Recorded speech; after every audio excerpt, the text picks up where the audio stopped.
Just a quick update. Cam Dantzler suffered just an ankle injury. We will absolutely keep you guys updated as we go, but that's one of those injuries. Hard to give a timetable on. We'll get him evaluated. Probably get him an MRI tomorrow, scan, and we'll see where he's at. But really, really proud of our team.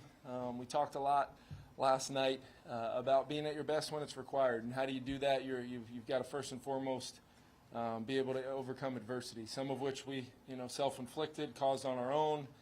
Didn't always play the best complementary football today, but what we saw as a team continue to find ways to win football games down 10 again in the fourth quarter, and really, bounced off of that Harrison Smith interception, his third game in a row, and bounced off of that the right way by kind of capturing the momentum in the football game, and then found a way to win it at the end. So proud of our team to get a win.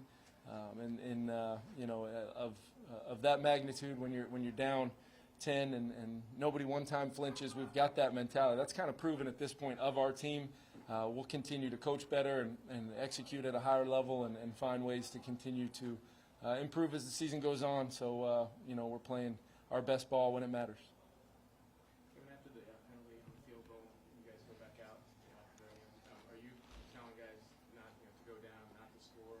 We were in a no-score situation because I just felt like if we were going to take the points off the board and put our offense back out there, situationally knowing they had the one timeout left, you could kind of do the math on it where we didn't really want to take knees. We wanted to try to work as much of the clock as we could, 3-4 seconds. Even Kirk on that last one would have hated to see him take a hit, but what he's doing right there is every second matters, just in case we can possibly run that thing all the way out. Ron did a great job with his timeout there, but then unfortunately he was out, and then we were able to kind of make it more of a desperation mode instead of keeping those points on the board there, but then you give them the full time to possibly not only get 3 but maybe even go win it. So I love the way we handled it situationally. It's not always the prettiest in those moments, but we did what we had to do to win. Kevin, what about the play there where Kirk went down? Was there any immediate concern? What happened? And then you left for a play and came back. Yeah, Kirk got hit quite a bit today. Interior of that defensive line is pretty darn good. Montez Sweat on the outside. They did some good things. They sent some timely secondary pressures, corners, and we're seeing kind of the full gamut, to some of our stuff, and we got to continue to do a good job handling some of that stuff throughout as we start to see it. But that play was special in my opinion. There was a critical 3rd and 7. We've got the matchup one-on-one, but Kirk knew he was going to have to pay for that one. Maybe a little bit too quick right there. I thought we had, kind of the down guys accounted for, but for him to stand in there and make that throw at that moment and then only miss one snap, and really he, that's just a league rule. Otherwise, he wanted to stay in there and obviously go down there and try to finish that thing. What did you make of that bizarre play where where the back judge runs into the camera? Yeah, a couple times a year in this league, stuff like that happens. I think as the coach of the team it happens to, it's very hard to react to in the moment, especially when I felt like that had a good chance to be an interception going back the other way. That ball was in the air for a long time with kind of an overlap safety and Cam Bynum, kind of tracking it. And then for not only it to happen that way, but then also go from an interception to a touchdown was unfortunate. I got to take a look at where everybody was, and I just know how hard it is to, for those officials and kind of with all the different route concepts and where do I stay to still be able to do my job, but also not be in the way. It's easier said than done. Like I said, it happens a couple times a year. I'm just proud of our team for overcoming it. Defensively, I thought outside of that play where, we can only control what we can control, I was really proud of their effort today. How much did you trust that Dalvin would make that catch on that type of play? Huge trust in Dalvin. We've been saying it, and it has not been anything we don't believe. We really do believe Dalvin can impact this game. He got a one-on-one kind of in the red zone right there, critical, got-to-have-it type play. And Kirk Cousins trusted him through a beautiful throw. We expected maybe a matchup versus a linebacker, but they played some dime defense right there with the 6 DB in there.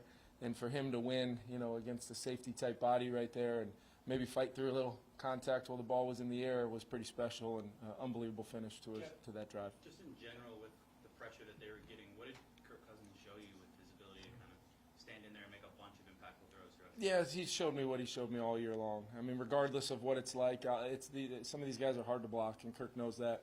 but we've got to find a way. And, we were able to overcome some negative kind of outcomes, some in our control, some out of our control. But for your quarterback to stand in there and be at his best when we really need him to be, I don't think that that's a coincidence when you talk about us being able to win in the fourth quarter when maybe it hasn't always been pretty. It's hard in this league. Teams have really good players at some spots that sometimes match up that you got to account for, and that's where I think I can do a better job for our team, just trying to see out in front of those and have answers before we get to the stadium. But ultimately, I'm just proud of our guys, the way they can battle over and over again, adversity, no flinch, and it might seem like a little thing, but it being down 10 in the fourth quarter, you really two decisions to make as a football team, and we keep making the right one. Kevin, you guys are, for Kirk, every win is important. Yeah. But do you think this one meant a lot more to him than, I guess, your standard win? I don't know if I don't know. I'd have to let Kirk answer that, but I can tell you that his teammates were very, very excited when he received the final game ball in the locker room and broke us down.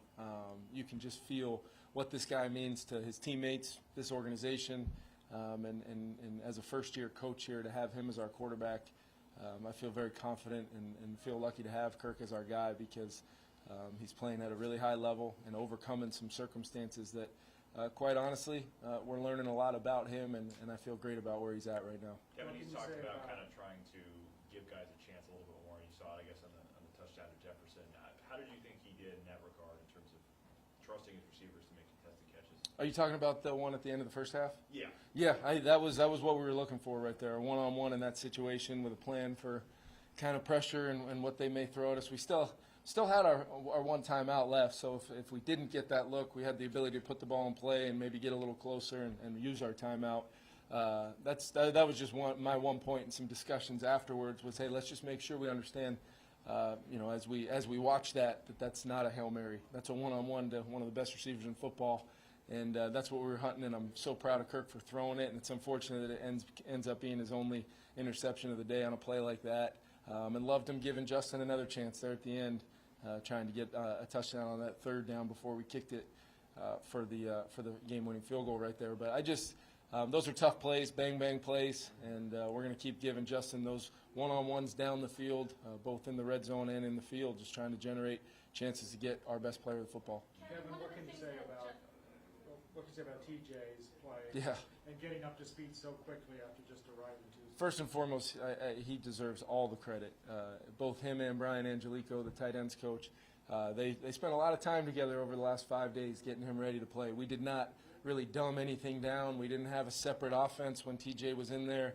I'm amazed at how prepared he was to play. I think it's a testament to his work ethic, his ability to retain a lot of information, and then obviously the coaching by Brian to just get with him and kind of be at his side for 5-6 days in a row in hopes of having him ready to go. I think 9 targets, 9 receptions, some on third down, and you could feel his presence on the field. It's a big-time addition that Kwesi and his staff went and got us. Kevin, one of the things that Justin said to me on the field was, we still haven't played our best game. Yeah. For you guys to have this record at this point in the season, what does it say about how good this team can be, being that you guys haven't put a full 4 quarters in? Yeah, I think I know one thing for sure. We can have confidence to go try to win a football game, however it's gone. You got to treat each one of them as its own. But I do think when you're able to overcome and win on the road, adversity of double-digit deficits, that only helps us in the back of our minds knowing football games are going to go a lot of different ways, but the next play mentality of knowing we're going to get this thing done, we're going to continue to stay together, complementary football with the defense making a huge play and then the offense turning that into a touchdown was huge. But that 4-quarter game is going to be out there for us. And as I keep telling our team, no reason why it can't be next week, but it'll be nice if when those moments and those quarters start to stack on each other. Hopefully it's when it matters the most. Last 2 questions. How important was it Caleb coming in for Cam Davis? I'm glad you asked about that. I thought Caleb, between the physicality that he showed on some tackles against some good backs in space, and then just knowing the type of player that Terry McLaurin and some of their other guys are, I felt like he really had an impact in there, and it seemed like he was incredibly comfortable in that moment. I give Ed and his staff a lot of credit for having him ready to roll like that, and we'll see how Cam does. But it's big time snaps for Caleb stepping in right there. Would you like to summarize your weekend, including the family edition you had? Yeah, so we thought a couple of days earlier in the week we thought it might have been time, but ended up being the right time was Friday evening, and then getting the opportunity to get through the week with our team. Get it immediately when I left you guys on Friday after practice there. Got over to the hospital with my wife. She was an absolute, unbelievable through her fourth, delivery of, I just feel so blessed to having been there and then get a chance to make sure she was in, a good place and received incredible care. Helped me to be confident to come out here with our team and try to get a win. But I cannot wait to get back there. Just so excited to get back to my family and really spend some more time with my new daughter. Thank you, though. What's her name? Her name is Callie. Callie Grace. How do you spell? Callie. Yeah. All right, thanks, everyone. Thank you for asking.